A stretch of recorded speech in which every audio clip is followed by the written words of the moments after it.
Hey everyone, and welcome back to my channel. As I said in the previous video, I would like to spend some time and have a brief discussion of this very popular recent TV show called The Squid Game. So the Squid Game, the reason why I am interested in talking about it is because I think the show in its own form of a drama, it raises some questions. And I've selected 3 of these core questions in my mind. They're philosophical questions having to do with human life, meaning of life, fairness, justice, and the way we should approach reality. And it also gives possible answers to these questions. And that part for me is more important to talk about because the answers that are given within the game, the answers that are provided within the TV show, that TV show, its own answers to those questions should be very carefully criticized because I think they all are very problematic. They are misguided and very dark answers. Okay, so very briefly, let me put forth the 3 questions. First question is, why do people select the games? Why do they decide to enter into the games? In other words, another way to ask that first question is, what do the games provide? Okay. The second question is, why is that distinction between player and spectator important? Why does that distinction become important? And the two of the main characters discuss that. They say it's better to be a player than be in the audience and just a mere spectator. That's the second question. The third question is, why are these games childhood games as opposed to new games that are designed by these people who design, engineer? They've come up with the idea of the games, the competitions. Why do they choose to return to childhood games for adults? Kind of like a life and death game, but the basic structure of the game, it resembles the games that they used to play in childhood. Okay, so those are our 3 questions. Let me now go through the answers that we are given in the TV show, and then why I have a problem with those answers. If you want a shortcut, the main place that these answers and these questions, the main place that they come to the foreground and they become very clearly the target of the presentation, the target of the TV show, the object they are given to us is in that last conversation, in the last episode between the central character and the old man. If you haven't watched the show, it probably doesn't make sense to you, so maybe you can watch my video after you have watched the game, or you have watched the summary of the game. Anyway, so in that conversation, all of the 3 questions are directly addressed. They have been addressed previously in a more indirect way, but in that last conversation, in the last episode, the questions are raised explicitly and some kind of answer is given to the questions. So first, the question, why do people choose to enter into the games? Or what is given to them? What do the games give to the people? So the old man, and I think the creators of the show, they want to challenge the obvious answer. The obvious answer is because they are poor. Because people are poor, they have reached rock bottom, and they want a way of getting out of the financial miseries, the miseries of being poor, the pain of being a poor person. So the old man at the end challenges that answer and says, it's not about being poor, it's about being bored. And he says that at least some of the people who are after these games, including the people who designed the games, they were very rich, they were extremely rich, and they still wanted the games. And then he goes on to say that the very rich and the very poor are basically the same because for them life has no longer any meaning. So he wants to say that we are basically the same. If you are poor and I'm rich, we are not that different. So that's a common thing. Many rich people have said that throughout history. That we are basically the same. You know, I'm rich, but you know, I have my own pains. So according to the old man, People want the games because the games have very drastic consequence. And people want to go through those situations when their actions have consequence and meaning. That's why they want to enter into the game, because they are bored. So in other words, the games don't offer hope to become financially prosperous, become rich. It's not just about that. It's also about the meaning of life. The games give meaning. But there is a lot more truth in that first superficial answer to the question why people play the games. They are poor, and that is not just a superficial part of the answer. It's not just a superficial part of the situation that we should dismiss in favor of the meaning of life. Because that old guy, the designers of the game, they don't have financial problems. So for them, the focus becomes the meaning. The focus becomes boredom. And they also want to say that all the injustices that we impose on other people. So how did the old man become rich? If you remember, he became rich by lending money to other people, not by doing anything productive.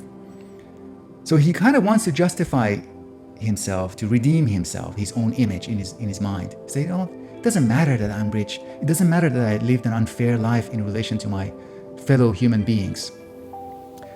What matters is that I'm providing meaning to solve the meaning crisis for myself and other people.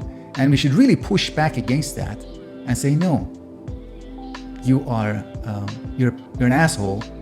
You have robbed people, and it's not just about the meaning crisis. It's about people being poor and having no other option. This is their last kind of glimmer of hope. Okay, let's move on to the second question, which is the distinction between the player and spectator. And the old man in that last conversation says that players live through the consequences. If you win in those games, the series of games that leads up to the Squid Game, if you win, then you survive and you move to the next stage. If you lose, you get eliminated and you die. So it's very drastic, and it is participating, being a player in the games. It's extremely rich with meaning. You get aroused and you feel alert, and you are. It's a very immediate way of being immersed into the situation. So the old man says, even though I could be a spectator, even though I could watch, I decided to come down and be one of the players and play, and that was a lot more fun. So that's why he says, he emphasizes the difference between spectators and audience, spectators or audience and players or participants. And he says that's a very clear distinction, and you should want to be a player. And the conclusion that he wants to make, the creators of the TV show, I think they want to lead us into this conclusion that you have to be in the game. Any game that you're playing with your life, the game of education, if you're in school, if you're a student, if you have a part-time job, if you have a full-time job, if you are, whatever it is that you're doing, if you're an entrepreneur, just be in it, be immersed in it, be a player, don't be a spectator.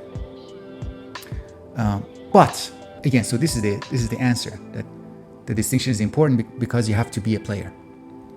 But this is at the heart of the problem with these games.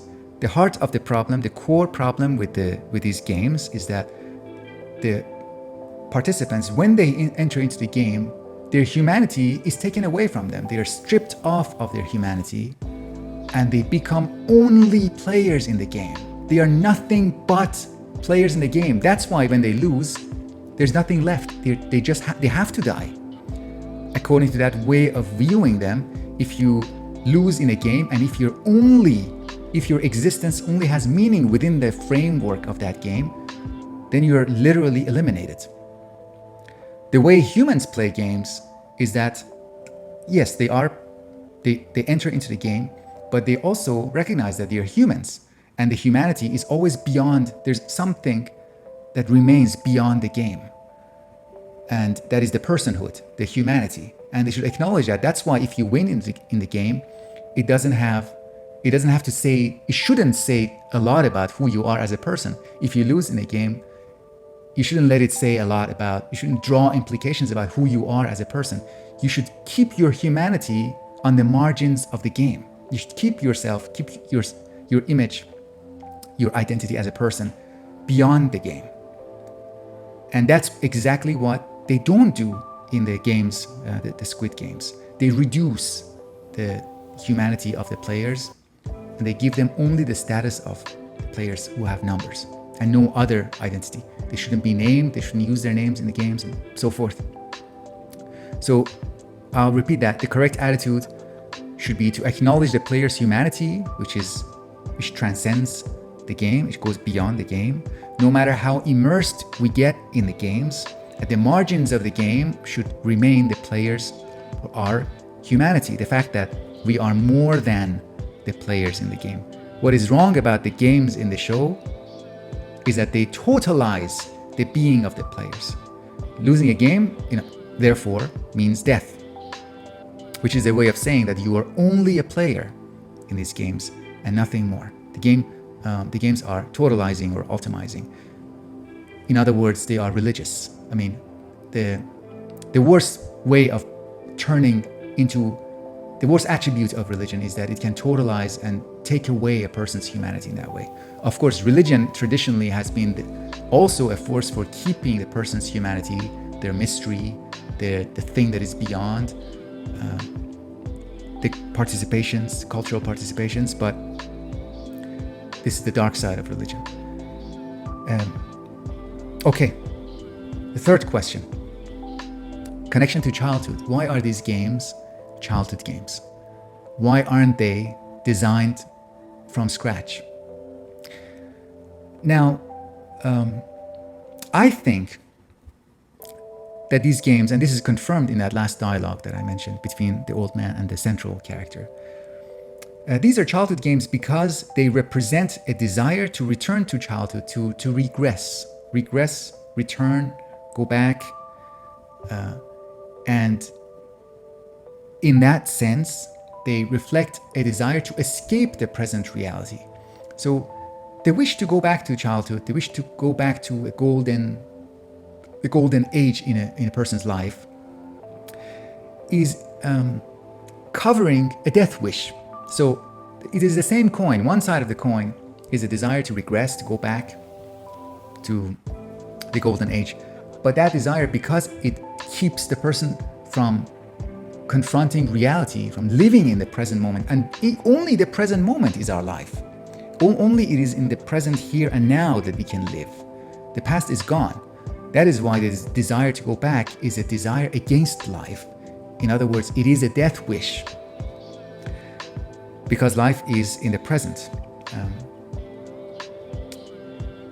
That is why the main character cannot return to life at the end, because even though he was immersed in those games, in those childhood games, and he was very active, and he won the games, he was active enough to win, competing against hundreds of other people.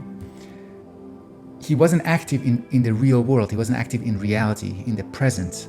He wasn't in touch with the realities of his own life, his daughter, the people that he was connected with, his place in society. So he returns back to the world, and he's unable to be in touch with the world, because the games are designed in such a way to take the person and cut the tie between the person and reality. So again, here the answer of the old man is the wrong answer. It is not an innocent wish to go back to your childhood home, to go back to your childhood games, to the childhood meanings that you experienced in your life. That is a death wish. There's a death wish that you're turning against yourself and the other people who you're inviting into your design. All right, at some point in the future, maybe we can discuss this book by Byung-Chul Han, Capitalism and the Death Drive. A lot of the material I use to critique this kind of approach, this kind of portrayal of competition, going out of control, competition, reducing the personhood, the humanity. You're nothing but your job. You're nothing but your pursuit of your projects, pursuit of your goals. There's no subject anymore. It's only project. Byung-Chul Han is a great person to read, and this book specifically is relevant to our discussion. Let me just read this one paragraph from the back cover. Quote, the devastating consequences of capitalism suggest that a death drive is at work. Freud initially introduced the death drive hesitantly, but later admitted that he couldn't think beyond it, as the idea of the death drive became increasingly central to his thought. Today, it is impossible to think about capitalism without considering the death drive. And to end this video, the advantage of the Squid Game, in my mind, is that it gives us a glimpse into the death drive that is inherent in capitalism. Thank you for your attention, and until next time.